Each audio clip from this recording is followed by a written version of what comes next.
बच्चों इस video lecture में हम जानेंगे अवतल दर्पण द्वारा वस्तु के प्रतिबिंब खींचने के नियम। ठीक है, यहाँ वस्तु बढ़ा लीजिएगा, वस्तु के प्रतिबिंब खींचने के नियम। तो 3 नियम होते हैं, एक एक करके उसको समझते हैं। पहला नियम देखिए, मैं यहाँ लिख नहीं रहा हूं, मैं बोल दे रहा हूं आपको, क्योंकि मैं लिखूंगा तो काफी टाइम जाएगा, उतना ही वीडियो लंबा होता जाएगा। पहला नियम ये कहता है कि अवतल दर्पण की मुख्य अक्ष के, आप लिख लीजिएगा इसको, इसलिए बहुत धीरे बोल रहा हूं। अवतल दर्पण की मुख्य अक्ष के समांतर चलने वाली प्रकाशित किरण अवतल दर्पण से परावर्तन के पश्चात उसके मुख्य फोकस से होकर जाती है। अभी आपको समझ में नहीं आएगा, अभी फिलहाल आप उसको लिख लीजिएगा केवल, अभी मैं समझा रहा हूं, बिल्कुल समझ में आ जाएगा जब डायग्राम बनाऊंगा। ठीक है, अवतल दर्पण की मुख्य अक्ष के समांतर चलने वाली प्रकाशित किरण दर्पण से परावर्तन के पश्चात उसके मुख्य फोकस से होकर जाती है। किससे होकर जाती है? मुख्य फोकस से होकर जाती है। ठीक है, फिर से एक बार बोल दे रहा हूं, अवतल दर्पण के मुख्य अक्ष के समांतर चलने वाली प्रकाशित किरण अवतल दर्पण से परावर्तन के पश्चात, या खाली आप दर्पण में लिख सकते हैं, दर्पण से परावर्तन के पश्चात उसके मुख्य फोकस से होकर जाती है। ठीक, तो एक अवतल दर्पण बना लेते हैं, ये एक अवतल दर्पण है, और ये क्या है? ये इसकी मुख्य अक्ष। ठीक है, ये क्या है? इसकी मुख्य अक्ष। ये P है, और इसको हम क्या कर लेते हैं? C, और ये क्या हो जाता है? F। क्लियर? एक बात और आपको यहाँ पर ध्यान देनी होगी। क्या ध्यान देनी होगी? ये मुख्य फोकस बढ़ा लीजिएगा, प्रीवियस वीडियो लेक्चर में लंबा हो गया था काफी वो, तो मैंने उसको वहीं पर क्वाइट कर दिया था, वो दिया था इसीलिए बच्चों। अब आप इसमें ध्यान दीजिए, मुख्य फोकस और जो पोल ऑफ मिरर है, इसके बीच की जो डिस्टेंस है, इसी डिस्टेंस को हम क्या कहते हैं? फोकस दूरी। क्या कहते हैं? फोकस दूरी। ध्यान दीजिएगा, गोलीय दर्पण के ध्रुव और मुख्य फोकस के बीच की दूरी को गोलीय दर्पण की फोकस दूरी कहते हैं। अंग्रेजी में कहते हैं फोकल लेंथ। ठीक है, स्मॉल एफ से इसको डिनोट करते हैं। क्लियर? अच्छा, एक बात और आप यहां पर ध्यान दे लीजिए इसी क्लास में, कि ये F हो गई, और C से P, ये क्या है? Radius of curvature. ये क्या है? Radius of curvature.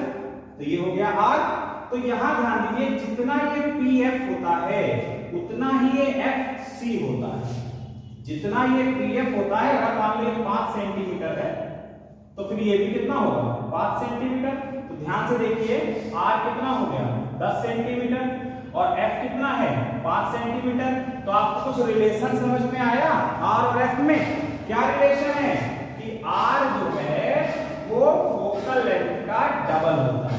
ठीक है, या इसको हम दूसरी तरीके से भी कह सकते हैं, जो फोकल लेंथ है वो रेडियस ऑफ कर्वेचर का हाफ होती है। ठीक है, और R और F के बीच में क्या रिलेशन होता है? R F का डबल होता है, या F R का हाफ होता है, यानी इसका आधा होता है। ठीक है, तो हिंदी में समझ लीजिए, वक्रता त्रिज्या फोकस दूरी की दोगुनी होती है, और या फोकस दूरी वक्रता त्रिज्या की क्या होती है? आधी होती है। क्लियर? तो ये बात आपको समझ में आ गई होगी। प्रीवियस वीडियो लेक्चर में ये चीज छूट गई थी, काफी बड़ा हो गया था वीडियो। फिलहाल अब यहां पर पहले नियम करा दीजिए। पहला नियम क्या कह रहा है? पहला नियम क्या कह रहा है? पहला नियम ये कह रहा है, यहां पर एक क्वेश्चन भी आ सकता है आप में एमसीक्यू में, बहुविकल्पी प्रश्न में। वो ये कह सकता है कि गोलीय दर्पण से किसी वस्तु का प्रतिबिंब खींचने के लिए कितनी न्यूनतम कितनी किरणों की आवश्यकता होगी? भाई, वस्तु से जो किरणें चलती हैं वो 2 नहीं चलती, 3 नहीं चलती, 4 नहीं, कई हजारों चलती होंगी, लेकिन वो 1000 100 किरणें नहीं चाहिए हमको। मिनिमम कितनी चाहिए? 1 2 3 4, वो कितनी मिनिमम लाइट रे चाहिए, कितनी न्यूनतम प्रकाशित किरणें चाहिए जिससे उस वस्तु का प्रतिबिंब दर्पण में बन जाए? कितनी? मिनिमम लाइट रे 1 2 3 4। ठीक है, तो आप समझ गए होंगे, अभी मैं समझा दूंगा ये क्या है। ठीक है, फिलहाल मैं आंसर बता देता हूं। न्यूनतम 2 प्रकाशित किरणों की आवश्यकता होती है।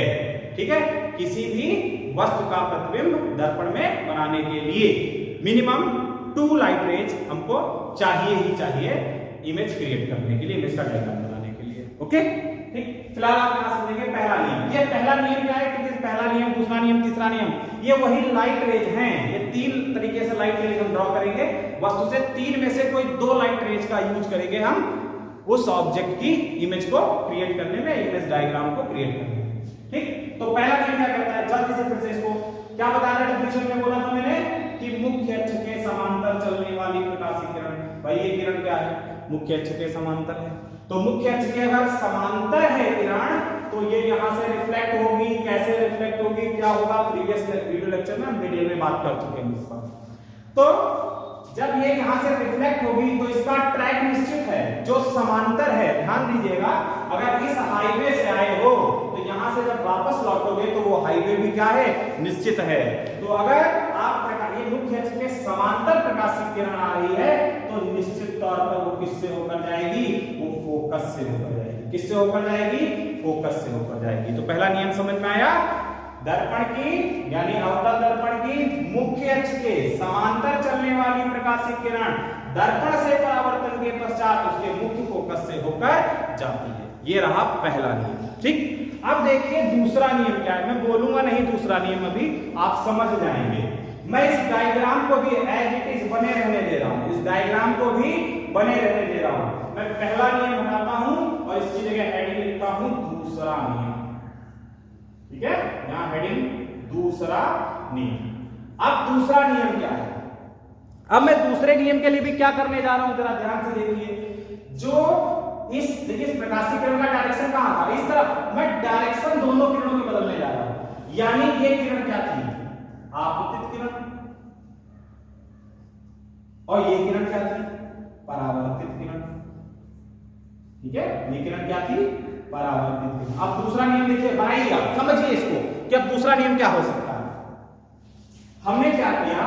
इसका डायरेक्शन बदला। अब ये डायरेक्शन दर्पण की ओर नहीं है, बाहर की ओर। और इसका भी डायरेक्शन बदल दिया। अब ये बाहर की ओर नहीं है, ये क्या हो गया? भीतर की ओर, यानी दर्पण की ओर। अब चूंकि ये बाहर की ओर है तो अब ये आपतित किरण नहीं रही, ये क्या बन गई?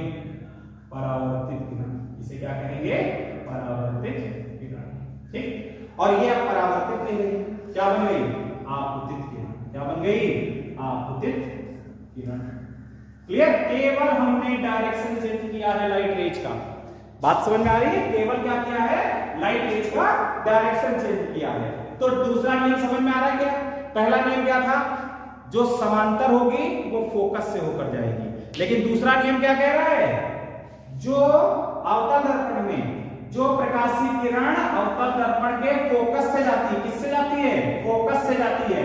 वो परावर्तन के पश्चात क्या होता है? मुख्य अक्ष के समांतर हो जाती है। मुख्य अक्ष के समांतर हो जाती है। समझ में आया? पहले नियम में क्या था? जो समांतर थी वो फोकस से होकर आएगी। दूसरा नियम क्या कह रहा है?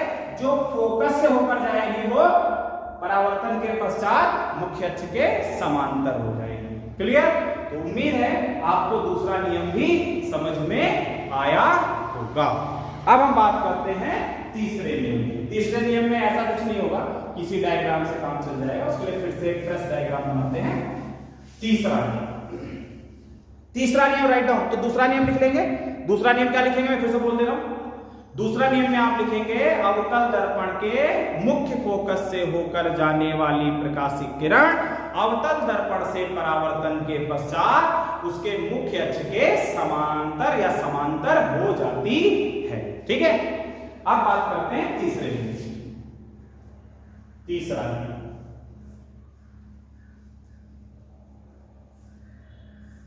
तो तीसरा नियम क्या कहता है? तो तीसरा नियम मैं नियम बोल दे रहा हूं, पहले लिख लीजिएगा उसको। अवतल दर्पण के वक्रता केंद्र से जाने वाली प्रकाशीय किरण, अवतल दर्पण के वक्रता केंद्र से जाने वाली प्रकाशीय किरण दर्पण से परावर्तन के पश्चात उसी मार्ग पर वापस लौट आती है। ठीक है, उसी मार्ग पर वापस लौट आती है। फिर से बोल रहा हूं एक बार, अवतल दर्पण के वक्रता केंद्र से जाने वाली प्रकाशीय किरण अवतल दर्पण से परावर्तन के पश्चात उसी मार्ग पर वापस लौट आती है। यानी जो किरण वक्रता केंद्र से होकर आएगी वो दर्पण से परावर्तन के पश्चात उसी रास्ते वापस हो जाएगी। ठीक है, एक बार डायग्राम से इसको समझते हैं। ये है आपतन दर्पण, ठीक, ये है आपतन दर्पण। और ये क्या है, ये इसकी प्रिंसिपल एक्सिस बना लेते हैं। ये क्या है, सेंटर हो गया। सेंटर को थोड़ा सा नजदीक कर ले, यही फायदा है रफ डायग्राम बनाने में। यहां पर कर दिया, ठीक है। अब नियम क्या कह रहा है, अगर कोई प्रकाशीय किरण सेंटर ऑफ कर्वेचर से जा रही है, सेंटर ऑफ कर्वेचर से जा रही है, तो यहां देखिए टकरा रही है, यहां पर ये आपतित हो रही है। आपतित होने के बाद इधर उधर कहीं नहीं निकलेगी, ना तो इधर जाएगी, ना इधर, ना इधर, ना उधर। जिस रास्ते ये आई है इसी रास्ते क्या होगी, वापस होगी। क्यों वापस होगी, क्योंकि यह सेंटर ऑफ कर्वेचर से आ रही है। अगर सेंटर ऑफ कर्वेचर से आ रही है तो ये इस दर्पण से परावर्तन के पश्चात इसी मार्ग पर, इसी रास्ते पर, जिस रास्ते आई है उसी रास्ते पर ये क्या होगी, वापस लौट जाएगी। क्या होगी, वापस लौट जाएगी। लेकिन एक बात दोनों नियमों में तो हमें समझ में आई। क्या थी बात भाई, अगर ये प्रिंसिपल एक्सिस मान लो, ये सेंटर ऑफ, अगर लाइट रे ऐसे इंसिडेंट हो रही है तो जाहिर सी बात है ये क्या होगा, नॉर्मल होगा, ये यानी आपतन कोण होगा, तो वो कुछ ऐसे किरण निकल जाएगी। तो अगर आई है तो आर बनेगा, आपतन कोण है तो परावर्तन कोण भी मिलेगा। लेकिन यहां क्या हुआ, पहली बात तो इसके लिए बताइए, आई आर क्या होगा, आई की वैल्यू क्या होगी और आर की वैल्यू क्या होगी। अब आप फील करेंगे, ये तो आपने रट लिया होगा कि वक्रता केंद्र से जाने वाली प्रकाशीय किरण दर्पण से परावर्तन के पश्चात उसी मार्ग पर वापस लौट जाती है। तो ये तो रट्टा हो गया, रट्टा समझते, रट्टाफिकेशन। तो आपने इसको तो रट लिया, फील कहां किया है। इसने दूसरा ट्रैक क्यों नहीं लिया, प्रश्न उठता है, इसने दूसरा ट्रैक क्यों नहीं लिया। ये दूसरे ट्रैक से जा सकती थी ना, तो दूसरा ट्रैक क्यों नहीं लिया, उसी मार्ग पर वापस क्यों लौटी। यहां तो नहीं था, यहां समांतर थी तो किससे होकर जा रही, मान लो फोकस, तो ये समांतर है तो किससे जाएगी, फोकस से ही जाएगी। तो समांतर ये इस रास्ते आई, इस रास्ते गई, आने का रास्ता अलग, आने का रास्ता अलग, जाने का रास्ता अलग। बढ़िया, आने का रास्ता वही, जाने का रास्ता वही। क्यों, आने का रास्ता वही, जिस रास्ते आई उसी रास्ते गई। क्यों ऐसा? पहले आप पढ़ेंगे, आप पढ़े होंगे प्लेन मिरर। प्लेन मिरर में एक चीज बताइए, प्लेन मिरर में एक लाइट रे इंसिडेंट हुई, यहां पर क्या है, नॉर्मल मान लेते हैं। नॉर्मल से कितना आपतन कोण बना रही है, 20 डिग्री बना लेते हैं। तो 20 डिग्री पर ही क्या होगी, परावर्तित हो जाएगी। ये बात क्लियर हुई, ठीक। आपने पढ़ा होगा प्लेन मिरर में कि अगर कोई किरण बाय द वे मान लो, प्लेन मिरर में मानना बहुत जगह होता है, साइंस हो या फिजिक्स हो या मैथ, मान लो भी पीछा छोड़ता है। मान अगर एक लाइट रे परपेंडिकुलर इंसिडेंट हो रही है, तब क्या होगा, क्या ये परावर्तित नहीं होगी, परावर्तित तो होगी। इस तरफ तो कोटिंग है, दूसरी तरफ तो जाना नहीं है, और ये कोई इसको एब्जॉर्ब तो पूरी तरीके से करेगा नहीं, हालांकि कुछ हिस्सा एब्जॉर्ब होता है प्रकाशित होना, बट यहां नहीं। तो लेकिन होगा क्या, रिफ्लेक्शन भी होगा। तो ये आई है तो इसका रिफ्लेक्शन होना है। अवतल दर्पण पे ये किरण आपतित हो रही है तो इसका क्या होना है, परावर्तन भी होना है। तो क्या होगा, कौन से होगी, कौन से परावर्तन होगी, अब यही समझना है यहां पर। तो परावर्तन भाई उसी एंगल पर होगी जिस एंगल पर ये ना, परावर्तन किस पर होगी, परावर्तन कोण पर। और परावर्तन कोण किसके बराबर होगा, आपतन कोण के। परावर्तन कोण किसके बराबर होगा, आपतन कोण के। तो आप बताइए इसमें आपतन कोण क्या है। तो आपतन कोण क्या होता है, आप जानते हैं आपतन कोण क्या होता है। नॉर्मल और इंसिडेंट रे जो है, या आपतित किरण जो है, इनके बीच का ही कोण क्या होता है, आपतन कोण होता है। लेकिन यहां ध्यान से देखिएगा, ये आपतित किरण भी है और क्या है, नॉर्मल, ये आपतित किरण भी है और क्या है, नॉर्मल भी है। तो नॉर्मल भी है और आपतित किरण भी है, तो क्या होगा, दो किरणों के बीच के झुकाव को ही क्या कहते हैं, कोण कहते हैं। यहां दोनों किरणें क्या हो गई, समपाती हो गई, संपाती हो रही कि नहीं हो रही? ठीक है, इसी आपतित किरण पर ही क्या होगा? नॉर्मल। इसका मतलब आपतन कोण क्या हो गया? 0। आपतन कोण क्या हो गया? 0। तो आपतन कोण 0 होगा तो परावर्तन के नियम से परावर्तन कोण भी क्या होगा? 0। तो जिस रास्ते ये आई है उसी रास्ते ये क्या होगी? वापस होगी। तो जो लंबवत आपतित होती है वो वैसे ही वापस रिफ्लेक्ट कर जाती है। ठीक है, इतनी बात आपको समझ में आई होगी? क्लियर कि नहीं? इतनी बात आ रही है समझ में? ठीक है, तो यहां क्या होगा? ध्यान से देखो, यहां पर क्या होगा?